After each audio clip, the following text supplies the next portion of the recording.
Chet Holmgren out for the season. A crushing blow for Thunder and NBA fans. Tyron Smith out until at least December. A crushing blow for the Cowboys, but not fans of helicopters at practice.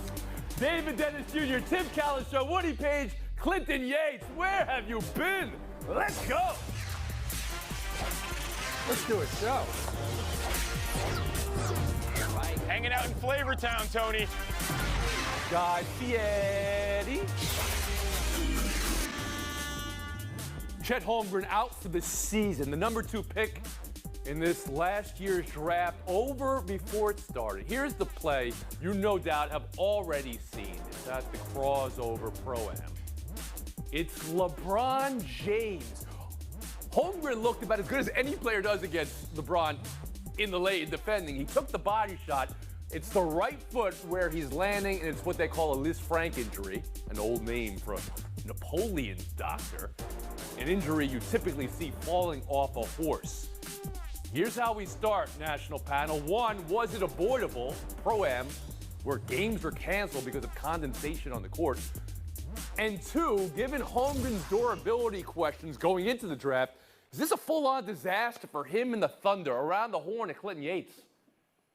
I feel bad for the player. I feel bad for his teammates. But as far as the franchise is concerned, it's not quite an I told you so. It's a we thought this might happen, and it did. The durability questions were reasonable. A guy with that kind of a frame in terms of how he moves around an actual NBA basketball court goes up against a grown man in LeBron James and comes down with an injury. As for the event itself, the Pro-Am factor, I don't want to blame that too much. Pro-Ams are a part of the culture of basketball well beyond the NBA in this country. And for people and fans who connect to the game through all types of different ways that the sport is played, it's not about that event, even though that one specifically had issues. I think overall that was a good event for the area. If you knew what was happening around the circumstance, it was a fun time until it got canceled. As for Chet, though, unfortunately, this is what the eyeball test is for, and he didn't pass it, and the Thunder weren't paying attention.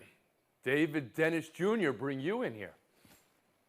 Yeah, I agree about the overall discourse about the Pro-Am. There's been a lot of talk about should he have been there. Of course he should be in there. The Pro-Am tournaments are, sort of an extension of street ball, which is the backbone, the culture of basketball. These players are going to be there every offseason, and if not there, they're going to be at LA Fitness somewhere playing basketball. This could have happened everywhere. As far as Chet, I'm going to not say that this is sort of endemic of something long term. Maybe this was a fluke injury, and hopefully he can recover for that. As far as the Thunder, I know this is sad about, him, but I would imagine some of those people in the front office are a little bit happier than they want to let on that this brings them closer to getting a Wembanyama next season.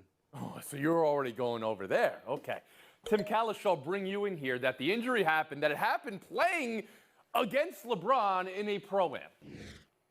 It happened playing against LeBron, but I don't think there's anything about LeBron's size that caused that specific injury. I'm sure Holmgren ran up and down the floor and made that move, tried to turn like that 100 times last year. I remember the day after the draft, Bob Ryan and I sitting here talking about him having the highest ceiling. We didn't talk about his floor much. We knew there's a floor because he's 7'2", and players 7'2" and, bigger, it doesn't matter if they're built more like Porzingis like he is or Yao Ming. They have foot injuries, they have ankle injuries, they have knee problems. There's a history of it, and it might happen. You just hope it doesn't happen early like this one did. And Woody Page. Well, I feel sorry for the Thunder. I feel sorry for the kid. You mentioned the word floor, Tim. We must, if the floor had anything to do with it, because they had to call off the game in the second quarter, that maybe that floor was slippery at that point, and that actually helped cause the injury. I will say this, that big guys that come into the NBA maybe should be more careful, because over the years we've seen Embiid, Simmons, Sam Bowie, if you go back and remember that, Greg Oden, guys that were extremely tall, extremely slim, if you will, and they never had really recovered. Well, hold on a second. Yeah, I guess on the spectrum here, Sam Bowie or Greg Oden's one side of it. The other side is Joel Embiid. He missed the better part of his first 3 years to his career. And I just want to put a button on this. Sure, Woody. it took him several years to recover from that, and we wonder about Simmons even to this point whether that was really affecting his career. That he had an injury at LSU and then had an injury again when he came into the league. I just think that big men have to be more careful. And even though this was sanctioned by the NBA, if I were the Thunder, I would have sat him down and said, "You played in Las Vegas for those several weeks. Do you really need this in addition to that before training camp?" There is quite often a love of the game clause in contracts. Like you can play, you play anywhere because this is basketball and you play. This is, as you said, Woody, a sanctioned tournament or league, I guess you could say. Some other ones aren't. But to get back to the point, Clinton Yates, do you worry about his career going forward? You said, I told you so. Do you worry about his career? Yeah, I am worried about his career going forward because, again, if you start off like this, the best indicator of next injury is previous injury, and that's difficult. But, again, I want to get back to the point. Some of my favorite memories as a basketball fan and a kid that played basketball were at tournaments like this. This is something basketball has that other sports don't, your ability to connect to the community and the crowd in terms of the people that like it. So, yeah, might have been one slippery floor in one place, but that could be a blacktop at another place. We remember what happened in the NBA when the lockout went down. Players came back to courts to actually play basketball, and it was part of what kept us connected to the game. I'm not mad at the situation. It's just unfortunate how it ended up. Kalish, I don't recall you addressing the Pro-Am part of that. Where were you on that? Well, I mean, I kind of agree that he's already played out in Las Vegas, and he kind of starred in that, and people really liked what he did. And I would have been more cautious. It could happen in practice. It could happen all the time. These things are hard to prevent. My concern would be they love him for his three-point shooting, but they love him for his rim protection on defense. That's what he's trying to do there. And if he's going to have trouble doing that with those, thin legs and all, then this is going to be an issue. David Dennis Jr. after the horn. Yeah, one of the things that you learn about these Pro-Am games, they're extremely competitive when the stars are not there. But when the stars are there, people kind of treat it like an all-star game. And he's going to learn that you don't challenge LeBron James on a fast break like he did on playing defense. I thought when I watched it the first time, I'm like, wow, yeah, he hung in there. Look at him go. Look at him. And of course, now we know he was injured on the dismount. Woody, just to put a button on it, they are reporting and saying it wasn't the condensation on the court that caused the injury. That's the reporting. I understand you might have suspicions about that. Of course they're going to say that, but that has been the initial ruling. We're going to move on. Another story here, one we missed while we were away on vacation, but you people only spent 56 days yapping about it.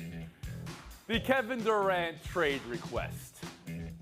It's not going to be met by the Brooklyn Nets. Are the Nets making the right decision, Tim? And what do you expect the repair job to be on this relationship? Well, it's definitely the right decision. I don't think that you would ever get the right value for Kevin Durant. There's no reason to think he doesn't have 3, 4, 5 good years left. He's been there 3 years. They've won one playoff series since this magical team came to fruition through free agency. They've got to try to get something out of it, and you have to believe Kyrie Irving's going to play a lot more basketball this year. Durant probably won't miss as many games. Ben Simmons will play some.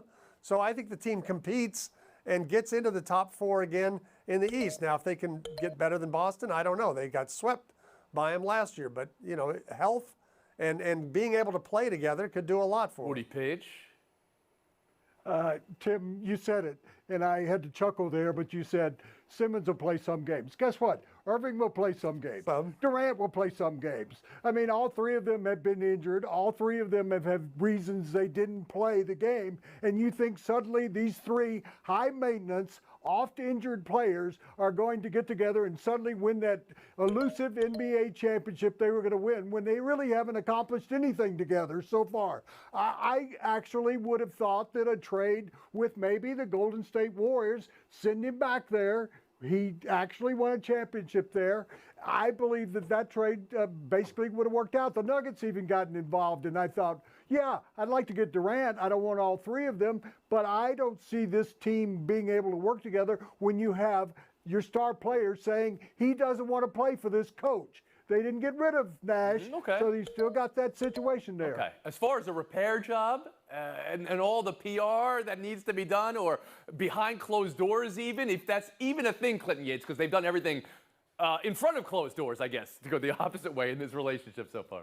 Which was my issue with what was happening from the beginning all along. It wasn't about the trade request. It wasn't about the issues that Kevin Durant had with the coaching staff, which I thought were fair. It was about the fact that this was all happening on the front porch. The reason why you don't air out your dirty laundry is that if you don't break up, everybody knows that your bond is not great. I think this is actually a competitive disadvantage for this team at this point because it's hard to take them seriously when after all this yang, y'all are finally coming back together. I think it's going to be a very difficult season for this team, no matter what the talent level is, not just because of the gel job they have to create, but hello, the competition in the conference. This is going to be a tough one going forward in Brooklyn. David, now that it is done, and I believe you said many months ago this was what it was always going to happen. You had that one right.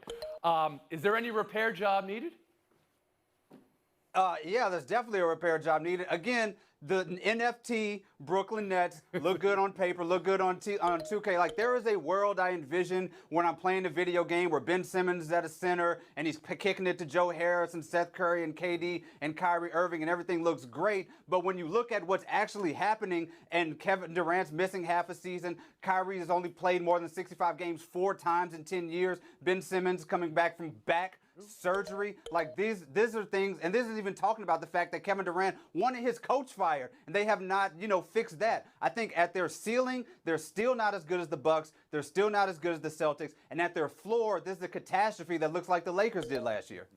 Tim, take us through that first conversation. Actually, they've already had the first conversation, but a next conversation, or every week something goes down between Durant and or Irving and or Simmons and or Steve Nash. How do you repair it? But I think they're all used to that. I think they're used to being a part of their career at this point after several years of it. So I don't think it's really anything new. And I'm not saying they're going to win the East. I'm just saying the East is winnable. There's not a great team.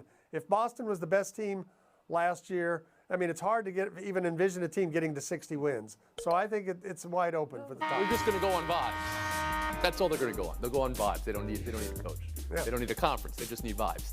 All right, Woody Page, you have a last word you want to work in there? Please, go ahead. Yeah, this is going to always be a bad marriage, and I know about those. Oh, Woody. Oh, what? All right, here, take some points, Woody. All right, how many points? 4 points? T20 tournaments.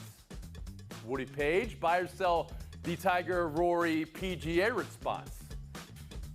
I'm going to sell this. What's next? Going to Topgolf once a week and having a tournament there while you sit at the bar? I don't think it makes any sense whatsoever. To me, golf, having covered golf for 50 years, that the course should be involved. It's part of the lure of the game of watching the professionals play. I will say this, LIV has accomplished what it set out to do. It has made the PGA change the focus of what it's been doing in terms of money, making the players play more often, get more pay. It's really a changed game now. A disruptor, as we say it. From our disruptor, Woody Page. Tim Kalisha, buy or sell the response? Well, LIV may have set out to do that, but those people who did it can't play on the PGA Tour anymore. So I don't know if that's really an accomplishment of your goals. I don't think the Tiger Rory stuff is the big news. I think getting the best players to commit to 20 events a year is huge news. You're going to turn on the TV on the weekends, and the best players are going to be going at it a lot more than they have been. Tiger didn't play 20 tournaments after 2005. Jack Nicklaus didn't even play 20 in a year after he was 29 years old. So getting the best players to play that much is a coup. David Dennis Jr.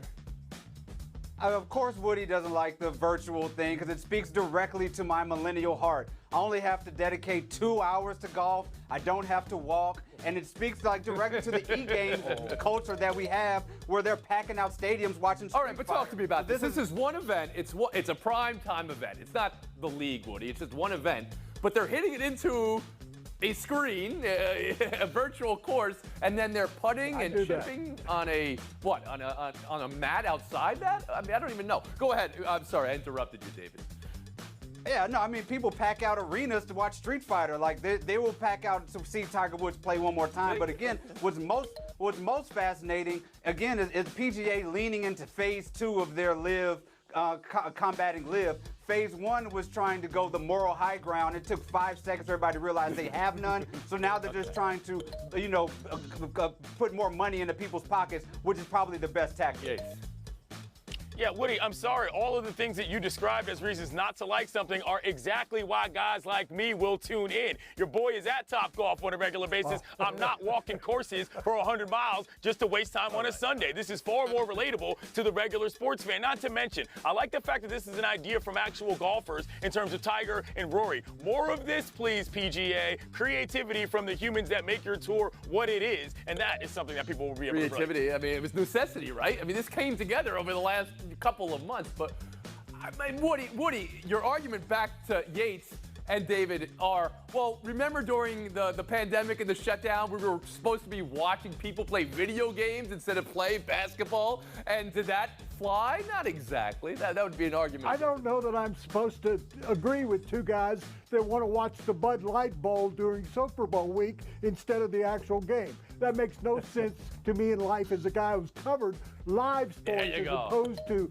something you do on your TV at home by the sofa. Give me a break. Buy or sell too. Let's talk some football. The Dallas Cowboys, this is not good, Tim Kalishaw. Pro Bowl left tackle Tyron Smith. What was thought to be a hamstring injury in practice, and here he is walking off under his own power. Much worse, it's a tear off the bone, and the bone has a break in it too. It's called an avulsion fracture of his knee, out until at least December. Jerry Jones dismounting off a helicopter with Stephen A. After that, today he said it's a setback, but they'll have him in the game, just like the San Francisco game last year, the game in the playoffs. They're going to have him for the playoffs. Tim, what are you buying? What are you selling? A lot of work to be done to get to those playoffs for this team. I mean, yes, he's a huge player, not just literally, but not because he protects Dak's blind side. This is a much better running team when Tyron Smith is on the field. They drafted a tackle from Tulsa in the first round who led the world in holding penalties last year. They're playing him at guard. That doesn't sound good, Tim. Hold on a second. It's gonna be a struggle for a while. David Dennis Jr. Well, the other thing the Cowboys did is they got rid of Lyle Collins, who could have helped. I mean, this is a big loss for Smith. 1 yard extra per run attempt when he is on the field. So they're clearly better with him. But they still should have been prepared for somebody who's always injured to have some sort of backup. This is bad luck and mismanagement converging, and it always seems to converge in Dallas. That's one invite on a helicopter that you won't be getting, David. Clint Yates, how about you? Number one, I'm buying cigars on the chopper from Stephen A. Smith. Number two, I'm selling that this is a huge deal from the Cowboys because they're in the worst division in the league overall. And number three, there's been some bright spots in Dallas camp between Deron Bland and Malik Davis. It's not that bad because, hello, your team. Well, you're buying what Jerry said. We'll have him back in December. We'll have him back for the playoffs. Doesn't matter. All right, Woody Page, how about you? Yeah, hope you do actually get him back for the playoffs, but that's not going to happen. Are we just totally forgetting about the Philadelphia Eagles, who are a better team overall? And guess what? Tim knows this. The Cowboys' second best player is right here down the street from me, Randy Gregory. They just let him go after that mistake they made, Tim. And yes, they've got Parsons, but they don't have the second half of that tandem there. Second best player is a little strong, a little much. It's a tough nod from your draft, Tim, when you mentioned he had led the world holding penalties last year. The guy would, maybe they call holding a little bit tighter in college than they do in the pros. Woody Page, David Dennis Jr. showdown, 2 minutes. Really celebrating, it was a whole thing. I'd let this play out, but we would run into and then through all of PTI. In the time since, Minnesota traded Beverly to Utah in the Gobert gambit, but now the Lakers trading for Beverly and sending Talen Horton-Tucker to Utah. What does Patrick Beverly bring to the Lakers, Woody Page? Oh, this would have been a great trade about 5 years ago when he could still play, but in the last couple of years, he hasn't been that defender, that pest, that guy that actually can keep people from scoring. It's not working. Mm-hmm. David? Are they trolling Russell Westbrook here? Like, do we forget that these guys absolutely despise each other? Like, them being on the same team is going to be drama and reality television that is played out on the court. This is just a wild thing. I cannot believe they made this trade. And after THT was a guy they wouldn't trade for Lowry, you know, and now this is what it's come to. Wow. That's all I needed to hear. David Dennis Jr., 30 seconds of FaceTime.